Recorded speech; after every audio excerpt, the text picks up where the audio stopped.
Hi everybody, this is Zoe. I'm here talking about the Sovereignty Queens, the Celtic Sovereignty Queens.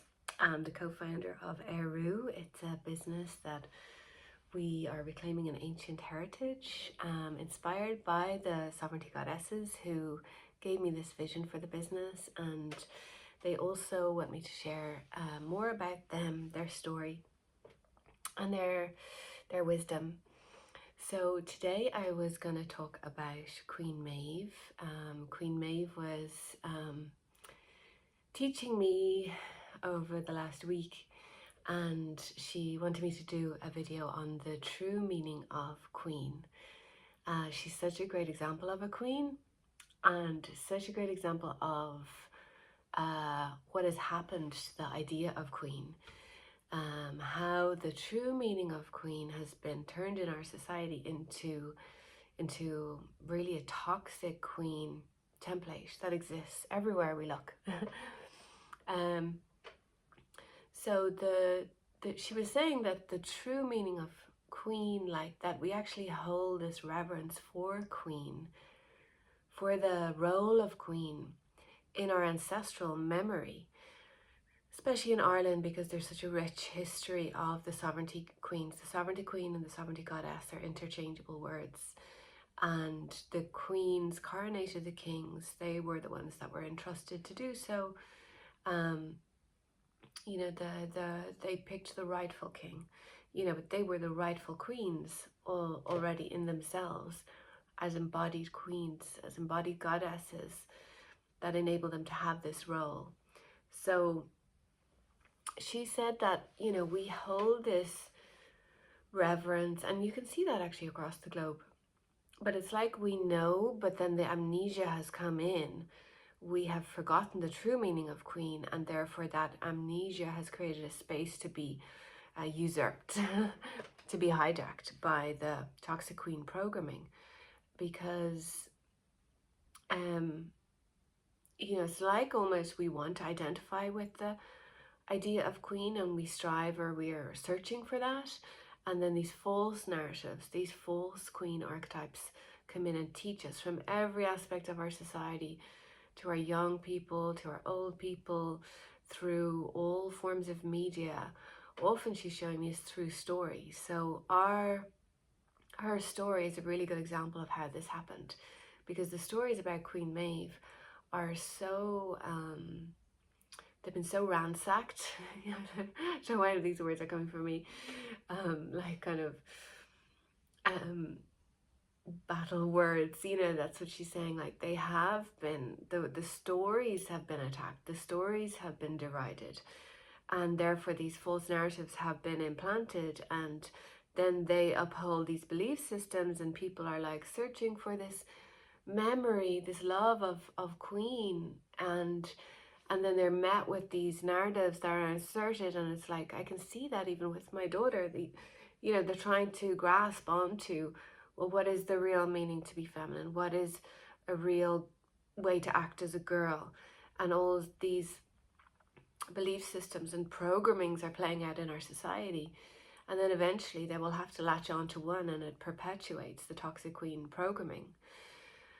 So, you know, to go back to Queen Maeve, you know, she wanted to bring us back to the true meaning of queen, and what that means for us in today's society, where we are now at this point in time, because it's a different point in time to when they walked as queens, but there are parallels, and that's why they're reaching across the veil to share with us their wisdom, so that we can reclaim the true meaning of queen within ourselves.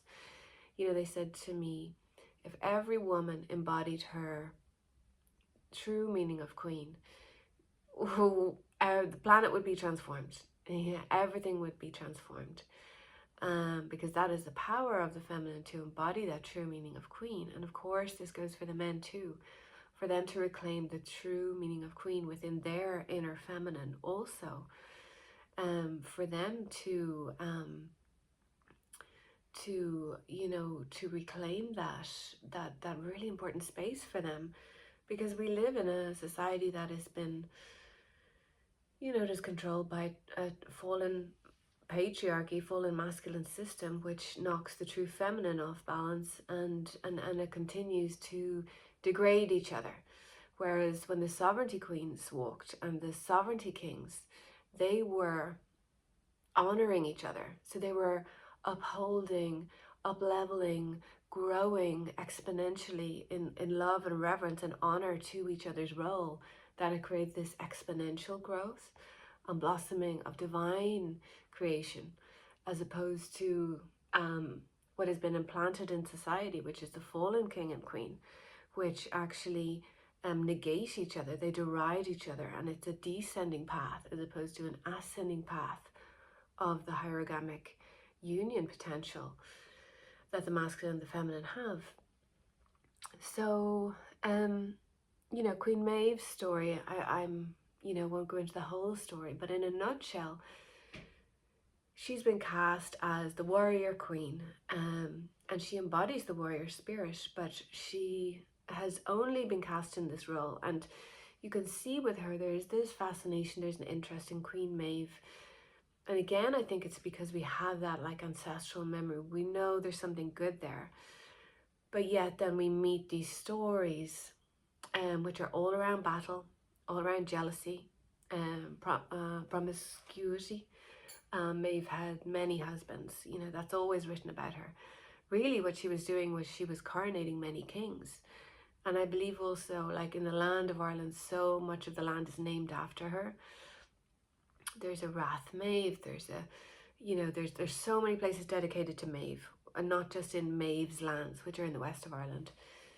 And I believe this could also be like a title, because like Bridget was a title given to many priestesses who were following her path. They would have a Bridget title. So Maeve was also training divine feminine leadership and teachings. She had followings and schools and communities like this. So it's almost like a way of the sovereignty goddess is expressed in Maeve. The way of coronating the king, which involved, working with this sacred drink, mead from honey, which is where her name derives from in Irish. Maeve is me. Maeve, the Irish spelling is also connected with mead.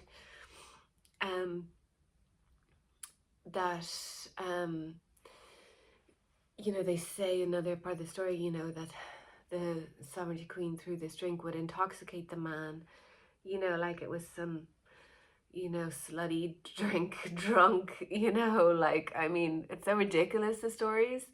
Ritual where she'd get the king drunk and then have her way with him. It's so ridiculous. It was such a higher vibrational ritual.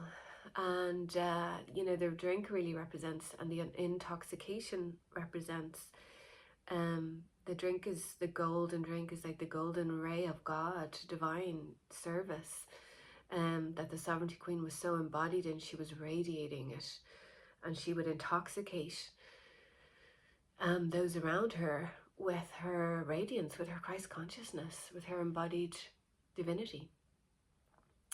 So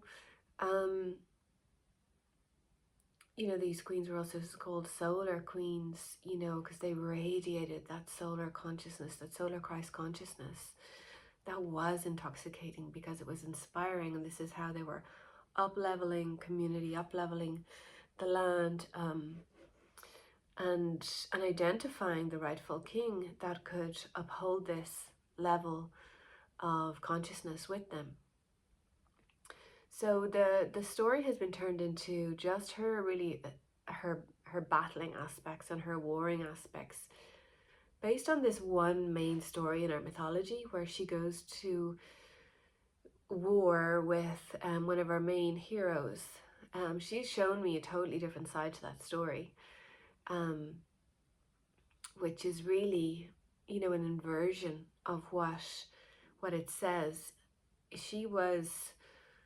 The story says, this fight started in the marriage bed between herself and her husband over money, over wealth, which again is all these kind of toxic plays on the truth of the way that they lived. Her sacred marriage with her husband was very much in place, and really this argument refers to the desecration and attacking of the sacred marriage codes in Ireland, through Queen Maeve's story, through the king and queen, that this hijacking came in. So, that essentially the masculine turns against the feminine, and then the story claims that she wanted to prove she had more wealth and goes on the search to basically take this bull, which is, really the war is representative of the fight for the true king codes, the true masculine, divine masculine template that was actually under attack. So all the reference to the war and all what happened was in the war was really her. She wasn't fighting Cuchulainn, she was looking to, or fighting the masculine, she was looking to restore the masculine, because the masculine had been attacked and she was seeking to reinstate it. Part of the story, which is so an insidious aspect of the story, is how this story affects then our public memory of her and our identification with her, and how it enables this separation and this war between the genders to continue. So she was showing me that, like, even in there are very obvious ways in our world that the toxic queen programming is in place. There's so many obvious ways in the world that the feminine is repressed and disempowered, and made to please the fallen king, really, and be in service to him in a lowly place. But this is also such an insidious, very kind of sophisticated programming that's injected into a story like Maeve, where they've turned her into this kind of powerful warrior, which people look up to. Like, people identify, oh, Maeve was so powerful, she was a warrior, and she strategist and a queen, and I believe she was all those things, but the reason for her fighting, I believe, has been really skewed, because she was really about love and not about war. And though she was brought into battle, the battle was for love and not hate. And so there's this identification now. Her story is about the warrior, and she's this warrior woman, and we then identify with her as feminines. Even right now in modern times, like, people identify with Maeve, like, yeah, she was a warrior, and she helps us embody our warrior spirit. And I think that's really important for the divine feminine embodiment. But for me personally, I have found it really, it's hard to, step into that warrior spirit, which is a really important part of the journey, I feel, of the path and the journey to the true queen. But what I found harder was actually to soften from that warrior, because that warrior state can be fueled by trauma, by hate, by all of the wounding that the feminine, the ancient feminine, has carried in her ancestral DNA, that we've all carried. And that can turn into a very distorted feminine then, that this overtly feminist, which is really sourced from hate of the masculine, but disguised as an empowered feminine. I feel like that's what that story, and that's what that false architecture of Maeve can allow the feminine to identify with. And again, this is just an insidious way that the toxic queen programming is allowed to manipulate its way into the feminine again. It is this over-identification with the warrior and the strong one leads those that are actually seeking to identify with her and to know the truth of the true queen, miss her truths, her positive, true facts, you know, and then approves, and then somehow approves the you know, the hypersexuality as like an empowerment thing, and that's all over society, right? We see that toxic queen programming in our pop stars, in our, you know, in our celebrities, and all of society, and it's just so filters into our youth, from every angle, and this, what is perceived as an empowered feminine is often like the most disempowered feminine that we're looking at. That's the worst type, right?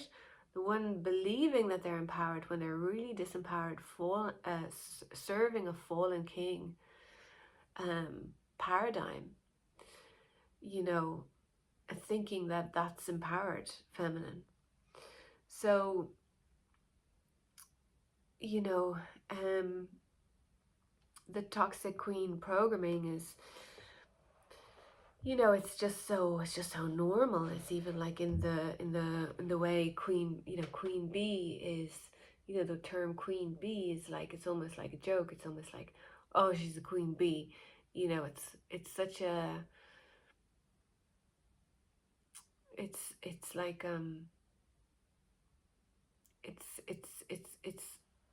it's deriding the true meaning of queen. You know, the queen bee is an example in nature of divine feminine leadership, an example of this kind of harmonious structure of a beautiful part of nature at work. But yet society's turned that into a negative, you know, so that really, like, an empowered divine feminine leader is actually, oh, well, she thinks she's a queen bee, you know. So there's so much distortion around the word queen. And what Maeve was telling me was that really the true path to restoring and reclaiming the true queen, you know, is all of our paths. You know, men and women, as I say, men have their inner queen to restore, and the journey to that is like the true queen's journey doesn't get handed down by family. It's not a title like in the royal family. It's a journey of initiation. And we're in a time now where that journey to reclaim the true queen, the true sovereignty queen, sovereignty goddess, is an immaculate designed path by our own souls, full of initiation, where every initiation is perfectly designed for us to reclaim the pieces and the parts we need to restore that inner queen, true queen within. And those blocks and those traumas and those wounds that we encounter in our path to restoring her become our gifts of what is needed for our divine service. Because ultimately that is the true meaning of queen, is service, is divine service. That's really what the sovereignty queens were doing. They were serving society, serving the kings, you know, from a place of self-honor, honoring from a place of self-honor, as opposed to pleasing that fallen king archetype, as we spoke about, you know, that that is really just pervading, endemic in our society. So, you know, I was going through something the other week. It was just like a tough initiation, you know, the way, and Maeve was saying, like, this is perfect, like, this is a perfect part of your service. This difficulty and challenge that you are grappling with, you have to come to terms with. You have to go into the dark and come out the other side to really understand this and restore this thing within yourself, is the what you're here to serve with. You know, because the sovereignty queens, when they walked in Ireland, you know, they were walking in a very in a golden age, say, like everything was way more higher vibrational state that they were upholding and that they were walking in, and they had different roles in that. They had different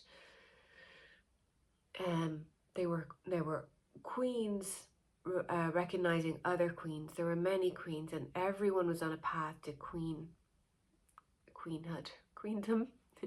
um, you know, and there was no jealousy, there was no competition about that, because every truly embodied queen understood that she is a perfect, not a representation, design, a divine design of the feminine that she was given to embody, that her soul was co-created with God to be this embodiment of a divine feminine queen. And therefore another queen was like looking into the face of God, another of God's designs. So there would be awe, respect, honor, curiosity, joy, reverence, where queens could come together and share their unique gifts. There was no derision, no jealousy, no attacking, no competition, because in order for that to happen, there would be a complete misunderstanding of the self. And again, that's what our society is like. I was just so disheartened recently at this last week, just looking at my daughter is 9, in school, like just what's playing out with the girls. Already the words being used with each other, the competition, the jealousy, the separation, the forcing of sides, and war, within this feminine expression is so sad that that clearly these are just pure vessels who are being imprinted by all of our society everywhere, from all the media to our ancestral programming to whatever the hell else is going on, are just literally picking up these fallen queen aspects. This toxic queen programming is just inserted so young, and then we spend the rest of our lives trying to undo that. I was also looking at the elders, like in my family, and what they were grappling with the feminine line. My feminine line comes from the land of Queen Maeve, so I feel such a connection with her.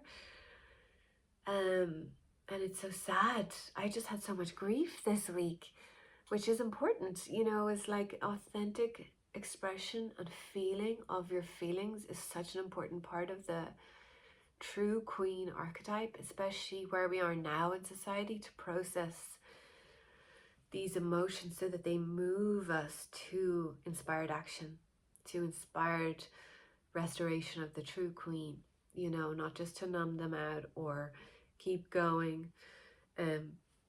I was so sad. It's like the youth are so confused. They still have this memory of queen, of true queen, and they're confused, like searching for it and like having to grasp onto these examples of it, which are, where are the embodied true queens, that are appealing to young people in our society? There's very few, or they're harder to access, especially for the young in the like mainstream society. And then like the older, like my mother, my grandmother, it's like they're have battled against this fallen queen, toxic queen template for so long now. They are just spent. They are just done. Their memories of the true queen are just so like diminished that it's really, it's like they've been lost. They are lost. They're so disconnected from it. In many, this is not for everyone, of course. There are many women and embodying and reclaiming this ancient feminine truth of the true queen. But I'm just talking about the mainstream, like on what we're battling. And really, when you walk out your door and you interact with daily life, schools, gym, old nursing homes, like that's where I'm just seeing, like in my everyday, this constant replaying. So is it of the toxic queen programming? So is there any wonder why the daughters and the young ones just pick it up from every angle as a survival mechanism. So really the journey to initiation, the journey to reclaim the true queen, is a journey of initiation. And all of the initiation, every single part, every single block that needs to be removed, every single trauma and wound that needs to be resolved, is to reclaim self-love and self-honor of the true queen. And this is what they show me, why they were adorning themselves in gold. And gold is a huge part of the Sovereignty Queen's outfits, which you can see in our national museums, because they were adorning God. Like, they were, it was that the journey is a journey of self-realization and self-love. And the more and more you reclaim those parts of the journey, the more you realize how important it is to honor. And they say, like, adorn those and honor those parts of yourself. And when you're honoring that true queen archetype, the toxic queen parts that want to come in, or we've been conditioned ancestrally by society everywhere, that want to come in, start becoming, instead of the normal and the creepy, and they start really clashing against our path of true queen. They become easier to spot and easier to deflect.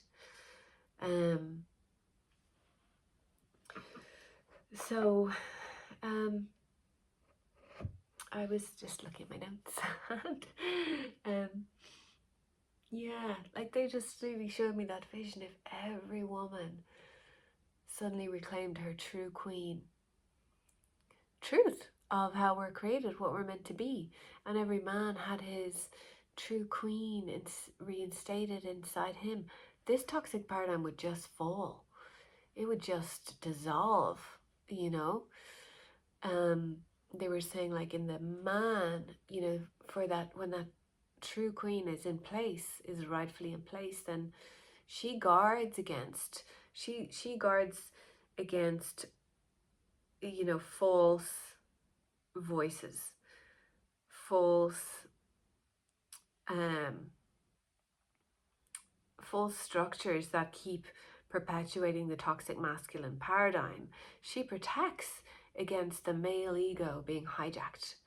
And that is when the sovereignty queen is a warrior aspect. So within the man, when she is fully honored within the man, then he is really in tune with his intuition, with his receptivity, with his really connecting and reclaiming his skills, his gifts, that he is here to offer as divine service, and is not influenced by the outer patriarchal concepts that are perpetuated to the masculine in this toxic masculine paradigm. In a way, it's harder for the masculine because it's been given such this false structure that is praised and worshipped in our world. It's almost harder for them to disconnect from it, I feel. But that's why the sovereignty queen within plays such an important role for the masculine. That's really what Queen Maeve was doing. She saw that the masculine was attacked, was going down, and that was played out by Cuchulainn, our main warrior, and she went to war and to battle to reclaim this, to restore this, to rescue this. Because she was in love with the divine masculine, and she could see, like they could see at the time that they were living in, when the fall happened, how that this broken equation would come in and would deride and would bring down the whole system of the true king and the true queen, which is what we're here to restore now. And that's why they're here with us. And they said, like, at the time they walked, they embodied their own authentic, beautiful gifts, like Bridget, master of fire and water, and the Morrigan, master of magic and womb creation, and they all had these magnificent Aramid, master priestess of herbs and plants and flowers. They all had these unique gifts that were really able, in a place where they were able to blossom. But likewise now, where we are in this point in time, to restore our inner queens and the path to that, we're coming from a more broken place, reclaiming that. They were already in their full, born into society like that, walking in a society where their true queen was instated and they were just free to blossom their gifts. Their DNA was in full working order, not like where we are now, where we're reclaiming this and like piecing it all together, and we're like in this journey, slogging it out. And it's also a perfect journey, because that's what Maeve was saying to me. All the parts that are so hard, all the initiations that are so hard, are perfectly designed to be the pearl. When you do the work to reclaim that pearl, becomes your offering.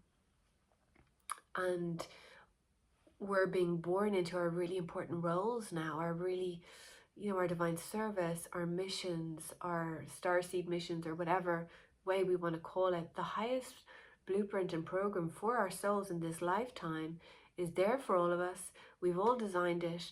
It pre-exists, so we have to reclaim it and embody it in this lifetime. And the path to that, which is rocky and hard and full of crap, is really important to go through, because in it lie the gifts and tools of what to bring forth for your service. And those roles may look different to the roles that they were embodying at such a high level of society, a higher level of consciousness that was in place. We're here becoming lights in the dark. So the roles may be in teaching, in healers, in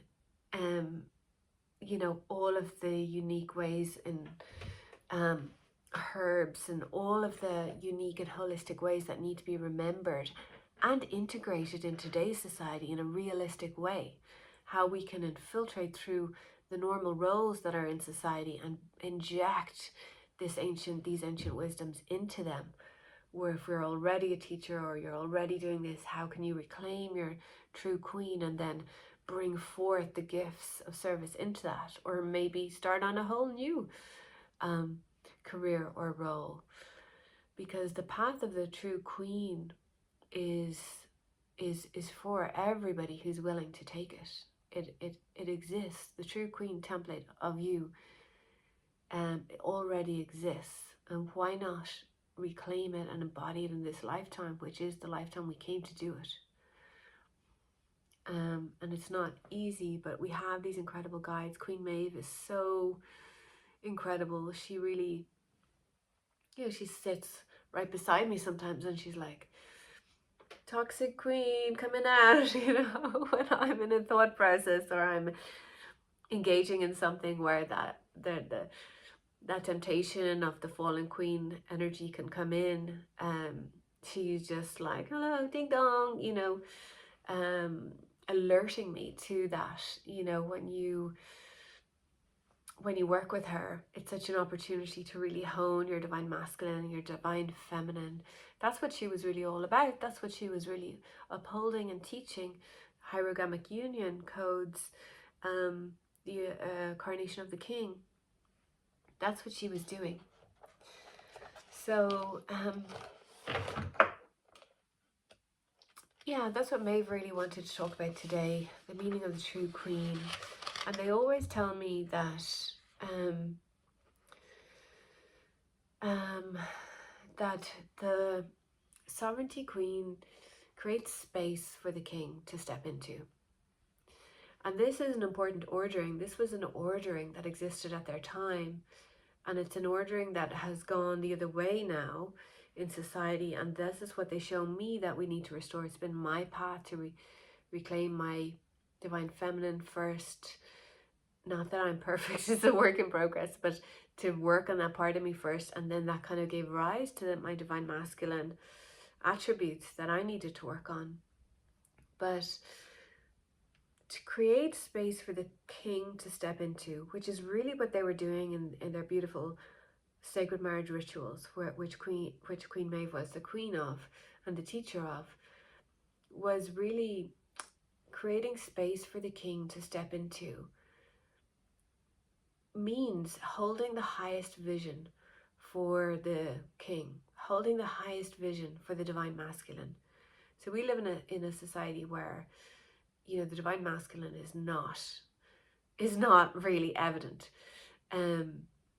It's a distorted masculine, and you know, even in our relationships, within ourselves, in our personal relationships, how can we hold the highest vision for the king to step into? Because, you know, the feminine has that powerful ability to create reality through her womb magic, to uphold a vision, to uphold a reality that basically creates a resonance where the king can be up leveled to step into. It can create a healing effect for him. Even, you know, I see this in my personal relationship when I'm in a negative space with my partner, and you know, I could be in toxic queen energies of like blame or resentment or judgment. You know, that only goes one way. But when I am upholding the highest vision for the king, I'm aware of the wounding to the king, I'm aware of the wounding to the divine masculine, but I hold the highest vision.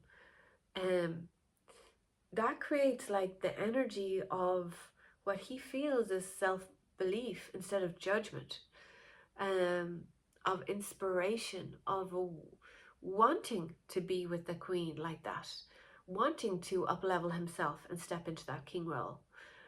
And it's really important that this isn't confused into creating this space to be like manipulate the king to step into space with her. That would be the toxic queen. Or force or coerce the king to step in. But to create the space by holding the highest vision for the divine masculine. And what this means also is then doing the work around that, doing the work to reconcile with all of the hurt, all of the wounding that we have encountered from the masculine, whether that's ancestrally, the traumas we carry, whether that's in this lifetime. But in order to hold the highest vision, which is such a powerful vision to uphold, if all of us were embodied true queens and we all held the vision for the true masculine, and this includes the men, the true divine king, that would flip things too. That would just be such a up-leveling of both sides. So yeah, so it means reconciling with the wounds that would block that vision, you know. So, you know, that's about everything I was going to say. Just that really the true queen, the meaning of the true queen is a path and a journey to reclaim the true queen that we all have the invitation, we all have the ability to go on. And the blocks to that path are the initiations which we need to go through that hold those wounds, hold our gifts, they hold our power, that we can then bring forth to embody into the true queen template and the true sovereignty queen, and use them as our divine service to do what we're here to do. I hope that was interesting, and thank you so much for listening, and I'll see you soon.